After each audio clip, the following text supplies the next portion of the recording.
गोदामाई प्रतिष्ठान ट्रस्टच्या वतीने आजचा स्वच्छता अभियानचा 347 आठवडा आहे। आपण हे बघू शकता किती घाण आहे। जल ही जीवन आहे म्हणतात, पाण्याशिवाय कुठली पूजा होत नाही। नद्यांचं नाव घेतल्याशिवाय हिंदू धर्मामध्ये लग्न लागत नाही। व्यापार असेल, व्यवसाय असेल, पाण्याविना होत नाही।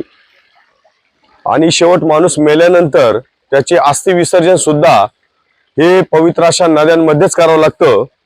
मग त्याच नद्या आपण स्वतः कचरा टाकून प्रदूषित का करतो, हा माझा प्रश्न आहे समाजाला। आम्ही गोदामाई सेवक सातत्याने अविरतपणे दर रविवारी हे स्वच्छता अभियान करत असतो। आपण बघू शकतो ही किती घाण आहे।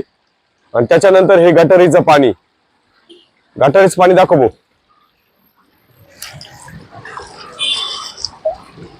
सर्व गटारी नदीमध्ये सोडलेले आहेत। हे खरं तर दुर्दैव आहे। हे नदीचं नाही, आपलं